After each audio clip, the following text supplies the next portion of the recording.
यह कहानी आधुनिक हिंदी में अनुवादित की गई है। एक व्यक्ति ने फिरौन के मकबरे में एक गहना चुराया, लेकिन गहना गलती से जमीन पर गिर गया। उसमें से एक मांसाहारी कीड़ा निकला जो उसके जूते के नीचे से होते हुए उसके शरीर में घुस गया और उसके जानलेवा अंग की ओर बढ़ने लगा। उसका मांस चबाते हुए कीड़े ने उसे इतना तकलीफ दी कि वह चिल्लाते हुए दीवार से टकरा गया और उसकी मौत हो गई।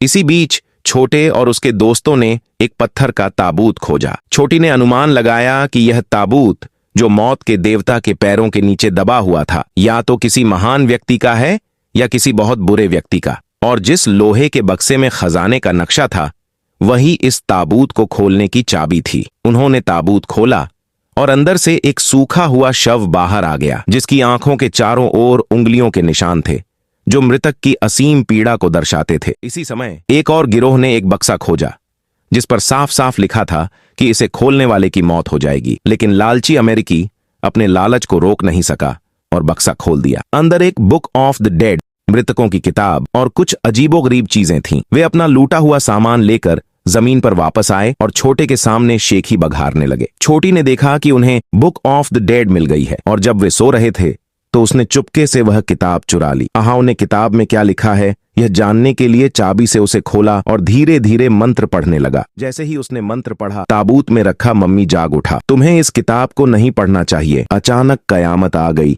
और आकाश से पीले कीड़ों की बारिश होने लगी। सभी लोग तेजी से मकबरे में छिप गए, लेकिन महायाजक पहले ही पुनर्जीवित हो चुका था और उसने एक खोजकर्ता की आंख और जीभ ले ली, जिससे उसकी दृष्टि और बोलने की क्षमता वापस आ गई। छोटी जो अंदर भागी हुई थी अचानक उसके सामने आ गई। जब महायाजक धीरे धीरे उसकी ओर बढ़ने लगा तो छोटे ने समय रहते उसे बचा लिया। इसी समय फिरौन के अंगरक्षक आ गए और उन्हें डांटने लगे कि उन्होंने महायाजक को जगा दिया है। उन्होंने सभी को चोटिल साथी को लेकर वापस जाने को कहा। सभी होटल वापस आ गए और अगली सुबह की पहली उड़ान से भागने की तैयारी करने लगे, लेकिन एक बदकिस्मत आदमी मकबरे में ही छूट गया और वहां उसकी मुलाकात महायाजक से हो गई। वह इतना डर गया कि उसने कांपते हाथों से विभिन्न देशों के ताबीज निकाले और उन्हें दिखाने लगा। डर के मारे कांपते हुए महायाजक ने उसे सोने का एक टुकड़ा दिया। रात में वह महायाजक को सभी के होटल ले आया। महायाजक ने कहा कि अगर वह बुक ऑफ द डेड के बक्से को खोलने वाले सभी लोगों को मार देगा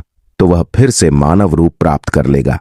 इसलिए उसने पहले बक्सा खोलने वाले को अपना शिकार बनाया और उसका खून चूस लिया। खून पीने के बाद वह धीरे धीरे इंसान जैसा दिखने लगा। जब वह छोटी को चूमने ही वाला था तो अचानक कमरे में बिल्ली की आवाज सुनाई दी। महायाजक डर के मारे पीला पड़ गया और रेत में बदलकर भाग गया। दरअसल बिल्ली